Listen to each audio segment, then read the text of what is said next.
name is SeoJun Lee, and today I'll be presenting my research project on the retrospective assessment of Boltz 2 in fragment-based drug discovery.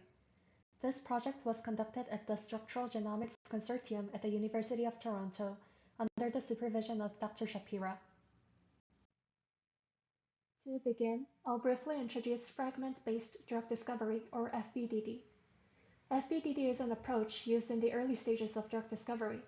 Instead of screening large drug-like molecules, it focuses on identifying smaller chemical fragments with molecular weights typically up to 300 daltons that bind to a biological target. These fragments typically bind to their target weakly, but they do so efficiently. And once identified, these fragment hits are then elaborated into more potent drug-like compounds. One of the key advantages of FBDD is that it allows more efficient exploration of chemical space and offers greater flexibility during optimization. The figure on the right illustrates the advantage of FBDD in lead optimization. On the top panel, you can see that large drug-like hits may contain functional groups that contribute poorly to protein binding or even disrupt protein-ligand interactions, complicating lead optimization. But on the bottom panel, you see that smaller fragments have less concern for such structural constraints, and thus bind to the pocket with higher complementarity and use the binding space more efficiently. So the lead compound developed from these smaller fragments will likely have higher potency and specificity for the target. Despite these advantages, FBDD comes with several challenges. First, because fragments bind weakly with affinity ranging from micromolars to millimolars, traditional high-throughput screening methods often fail to detect them. And even when fragment hits are identified, these methods typically do not provide information about how the fragment binds to the protein. More specialized techniques, such as X-ray crystallography, nuclear magnetic resonance spectroscopy, and cryo-electron microscopy, can detect weak interactions and provide structural insights to how the fragments bind to the protein. However, they are often time-consuming and resource-intensive. Computational methods like docking and molecular dynamics simulations are also being used more frequently, but these approaches rely heavily on having accurate protein structures, which are not always available, especially for novel targets. However, recent advances in machine learning have significantly improved protein structure prediction. Models like AlphaFold 1 and 2 have demonstrated that it is possible to predict protein 3D structures directly from their amino acid sequences. And more recently, the success of AlphaFold 3 introduced the concept of co-folding models that predict both the protein 3D structure and ligand binding mode simultaneously. These models represent a potential shift in drug discovery as they can address limitations in structural data while providing insights into protein-ligand interactions in a single step, potentially better capturing the dynamic nature of protein-ligand binding. One such model is Boltz 2, which is an open-source co-folding model developed by researchers at MIT in 2025. According to the developers, Boltz 2 can predict protein-ligand complex structures almost as accurately as AlphaFold 3, while providing predicted binding affinity and binding probability, which can be used to score and prioritize candidate hits. While these are very promising findings, the Boltz 2's performance on fragment-sized ligands has not been systematically evaluated, and therefore it is not clear whether this model can be applied to FBDD as well. So this project aims to answer three main questions. First, how accurately can Boltz 2 predict fragment binding poses? Second, which confidence metric best reflects prediction quality, and what threshold improves fragment prioritization? And third, can physics-based methods further refine or filter these high-confidence predictions made by Boltz 2? To address these questions, a computational workflow with three main steps was designed.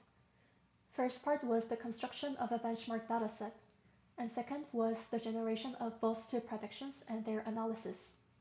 And the third part was the application of physics-based refinement methods such as docking and molecular dynamics simulations. The benchmark dataset was constructed using compounds from the chemical component dictionary of the protein data bank. Compounds were first clustered based on structural similarity, and one representative was selected from each cluster to ensure diversity. The compounds were then filtered based on several criteria, including molecular weight between 150 and 300 Daltons, and exclusion of compounds unlikely to participate in non-covalent binding, such as reactive electrophiles, metal-containing compounds, or highly charged molecules. Common crystallography reagents were also excluded. And for each fragment, one high-quality experimental protein fragment complex was selected from the protein data bank with a resolution better than 3.0 angstroms. Additional filtering steps ensured that the structures were suitable for analysis, for example, excluding structures with mutations near the binding site, or those involving protein-protein interfaces or protein-metal interfaces. In total, the dataset consisted of 82 protein fragment pairs, with protein amino acid sequence obtained from UniProt and fragment smiles from the chemical component dictionary. Each protein fragment pair was then run using Boltz 2. Multiple sequence alignment and inference time steering options were enabled to improve prediction quality, while other parameters were kept at their default settings. To assess reproducibility of the Boltz 2 predictions, each input was run 3 times using identical conditions, and one structure was generated per run with 10 recycling steps. The model's confidence in its predictions was reported through 2 metrics. The first was the fragment's predicted local distance difference test score, or PLDDT score, which represents the model's confidence in the local atomic placement of the predicted binding pose. The second was the predicted fragment binding probability, which represents the likelihood estimated by the model that a ligand is a true binder rather than a decoy. The quality of predicted binding poses was evaluated using 3 metrics. First, fragment roots mean square deviation, or RMSD, measured how close the predicted fragment binding pose is to the experimental one geometrically, with values between 2 angstroms considered accurate and near native. Second, the protein-ligand interaction fingerprint, or PLIF, Sibirski coefficient assessed how well the interactions observed in the experimental structure were reproduced by the prediction, with values greater than or equal to 0.6 indicating success. Finally, combined overlap score, or SUCOS, measured volumetric and pharmacophoric feature overlap between the experimental and predicted binding poses, with values greater than or equal to 0.6 considered successful. Note that SUCOS assumes proper alignment between the predicted and experimental protein structures, and in some cases, the ARLIKit functions used to calculate SUCOS produced incorrect protein alignments between the predicted and experimental structures. So to address this, pairs with protein RMSD equal to or greater than 5 angstroms during SUCOS calculation were excluded from the SUCOS-based analysis. And by analyzing the relationship between confidence metrics and pose quality, the most effective confidence metrics and its prioritization threshold was identified. Lastly, high confidence co-folded structures from Boltz 2, which were defined as predictions with fragment PLDDT score greater than or equal to 95, were used as starting models for docking and molecular dynamics, so MD simulations in ICM Pro. For both methods, the binding pocket was defined based on residues surrounding the co-folded fragment. And for docking, the predicted fragment was removed and docked back into the pocket, generating 5 poses per fragment. And for MD simulations, positional restraints were applied to alpha carbon atoms distant from the binding site, and systems were explicitly solvated and minimized, followed by production runs using the Ember force field for 100 nanoseconds. To assess reproducibility, simulations were performed in triplicates using the identical initial conditions. Now, here are the results.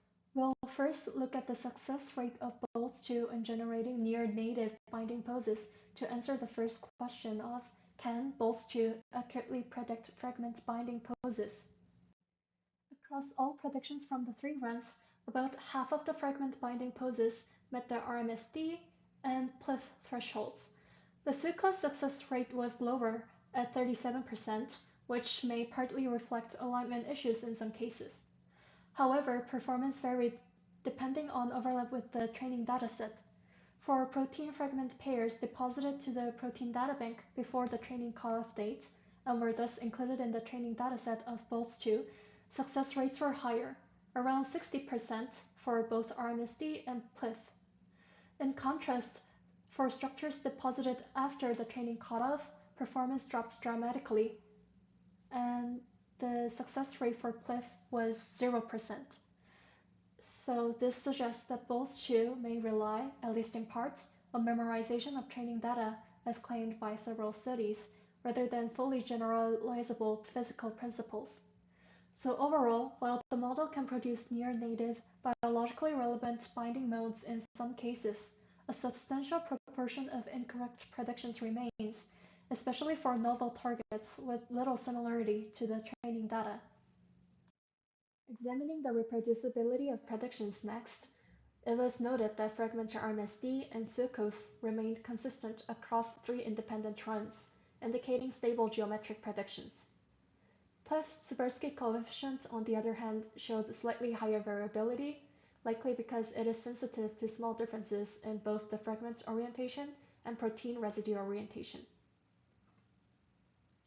The confidence metrics, which included fragment PLDDT score and predicted binding probability, were highly consistent across the 3 runs. Overall, these results indicate that Boltz 2 produces reproducible predictions that are not strongly influenced by stochastic sampling, which supports its use for ranking and downstream analysis of structures for virtual screening.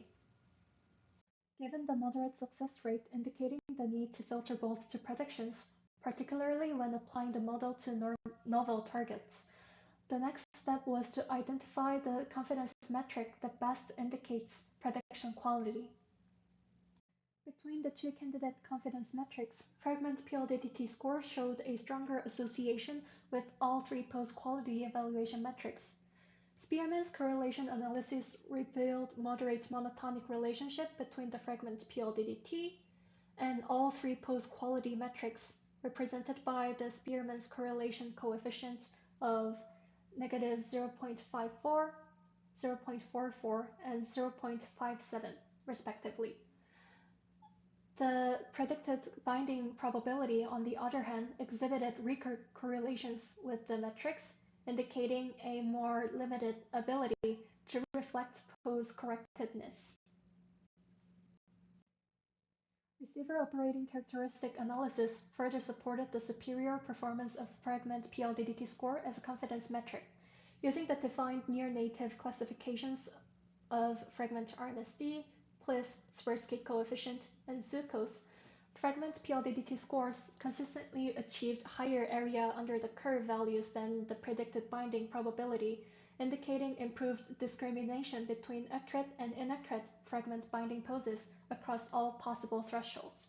So the blue lines here are representing the fragment PLDDT scores, and the red lines are representing the fragment binding probability. So together, the correlation and receiver operating characteristics analysis identify fragment PLDDT score as the most informative confidence metric for assessing Boltz 2 fragment binding pose predictions. Accordingly, fragment PLDDT score was selected as the primary confidence metric for subsequent threshold determination. And now, here are the results for threshold value determination for fragment PLDDT score to improve fragment hit prioritization. For this part of the study, a confusion matrix was constructed for each selected fragment PLDDT score threshold, which ranged from 70 to 95. So predictions were labeled positive if their fragment PLDDT score met the threshold and negative otherwise. These were then classified as true or false based on whether they meet the each near-native pose-quality criteria, which were again fragment RMSD, Tversky coefficient, and sucrose. Increasing the fragment PLDDT score threshold consistently improved precision, which is represented as these orange lines here, across all post-evaluation metrics, reaching its maximum at the PLDDT score over 95. However, this came with a drop in recall reflected in lower F1 scores, here represented in blue lines, compared to the threshold of 90. So, using a threshold of 95 reduces false positives, which is especially important in fragment-based drug discovery, where each candidate heat requires costly experimental validation, but it also means a number of valid poses may be missed compared to using a threshold of 90. Also, it is noted that even at the threshold of 95, the precision didn't reach 100%, meaning that there were still some high confidence predictions with faulty fragment binding pauses. So here are the two examples of predictions with fragment PLDDT scores over 95 for all three independent trends and incorrect fragment binding poses, as indicated here. So on the left, we have enterovirus D68 3C protease, and on the right is human phosphodiesterase subunit delta. These two each represent a distinct type of error. In the case of the viral 3C protease, this blue experimental fragment binds to the pocket opposite from where these Boltz predicted fragments bind. And looking at the 2D interaction diagrams, the predicted fragments lack the hydrogen bond observed in the experimental structure, indicating that Boltz did not identify an alternative binding site with interactions that are energetically or chemically comparable to the experimental one, and instead misidentified the true binding mode rather than uncovering a viable alternative. One explanation for this error is bias in the training data. Several studies reported that co-folding models tend to memorize structural patterns seen in their training dataset, favoring frequently observed binding sites. And in this case, most pre-2023 protein databank structures of this viral 3C protease contained ligands bound in the catalytic pocket, which is the same site predicted by Boltz. As a result, the model predicts binding to this pocket with high confidence, even though the fragment actually binds somewhere else. For the human phosphodiesterase subunit delta, on the other hand, Boltz placed the fragments in the correct binding pocket. But as seen here, the fragments are flipped. So for the predicted structures, the phenyl ring here is where the isopropyl thio group should be, and vice versa. While both functional groups are hydrophobic and thus this prediction might appear chemically reasonable, the flip places each group in the wrong subpocket, which differ in shape, size, and interaction potential, leading to an incorrect mapping of fragment protein interactions, as shown on the 2D interaction diagrams here. The extensive, well-organized hydrophobic interactions in the experimental structure are partially lost in the predicted structure. This misassignment can obscure key binding features and misguide fragment optimization efforts, as subsequent design decisions would be based on an inaccurate orientation of the fragments within the binding site. Given these persistent incorrect fragment binding pose predictions, even at a threshold as strict as fragment PLDDT score equal to or greater than 95, the following question was, can physics-based tools further filter or refine these faulty high-confidence predictions from near-native predictions? As mentioned in the methods part previously, predictions with a fragment PLDDT score equal to or greater than 95 were selected for docking and MD simulations. Here, true positives were the ones that satisfied both RMSD and PLIF criteria, and false positives were the ones that failed both. There were no predictions that failed only one criterion. Sucrose was not considered here because many predictions with PLDDT score equal to or greater than 95 had a protein alignment issue. Docking the fragments to the Boltz predicted protein structures often produced poses that deviated significantly from both the experimental structure and the original Boltz predicted structure based on the fragment RMSD. The red cells here indicate cases where the fragment's RMSD relative to the experimental structure got worse after docking, while orange cells indicate a large deviation from the original Boltz predicted structure, regardless of whether accuracy improved. In a few false positive cases, docking did improve the fragment's binding pose to below 2 angstrom RMSD, shown here in green cells, but as you can see, these were very rare. So overall, most docking results were either still incorrect or even worse than the original predictions, suggesting that docking alone is not reliable for refining high-confidence Boltz-2 predictions. In the case of 800 nanosecond MD simulations, the most populated conformations did not consistently refine fragment binding poses, although deviations from the experimental and Boltz-2 predicted poses were generally smaller than those observed in docking. The change in fragment RMSD along the trajectory of simulation was also analyzed to see if true positives have better binding pose stability compared to false positives. And this is the example of a true positive with a stable binding pose. The fragment RMSD remains around 1.0 angstrom compared to the initial Boltz-2 predicted pose, and the most populated conformations, which are these purple fragments here, are nicely superimposed on both the blue experimental and red Boltz predicted fragments. And this is the animation of the fragment's binding pose change through the first simulation. Again, the fragment remains relatively stable with only minimal changes in the conformation.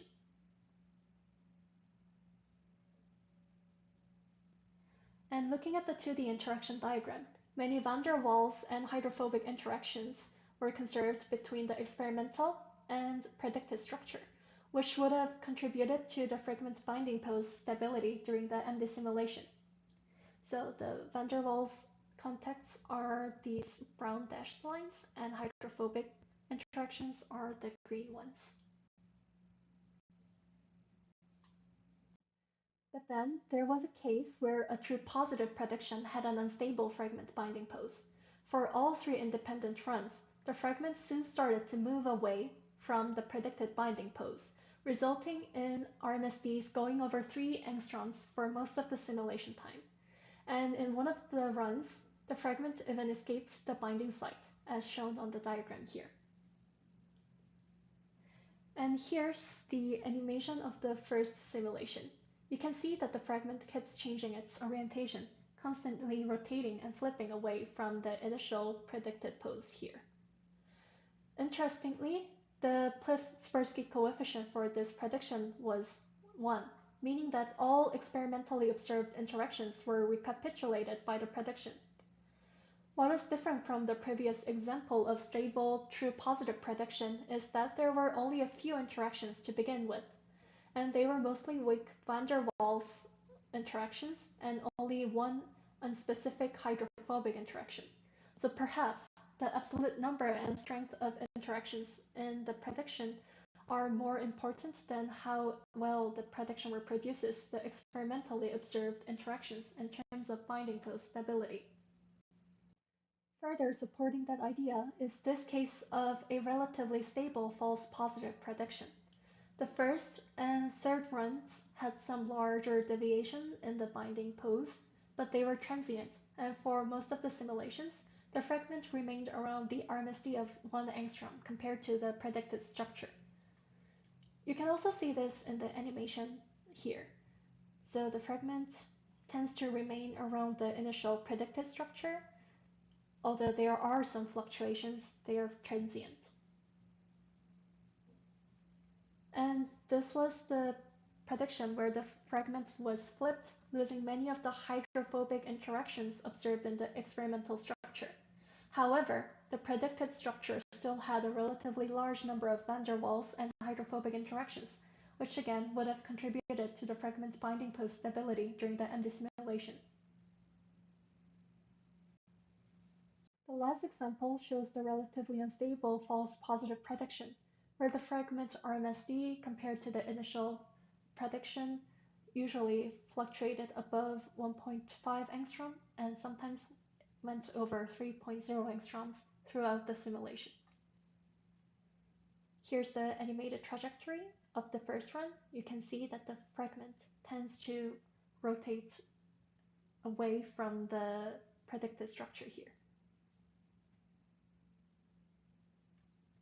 So this was the case where the fragment was predicted in an incorrect pocket and lost the key stabilizing hydrogen bond observed in the experiment. So overall, these results indicate that short timescale MD stability does not reliably correlate with the correctness of the predicted binding pose, and that the stability relies more on the overall strength and number of the protein fragment interactions generated in the prediction. So based on those findings, here are the conclusions.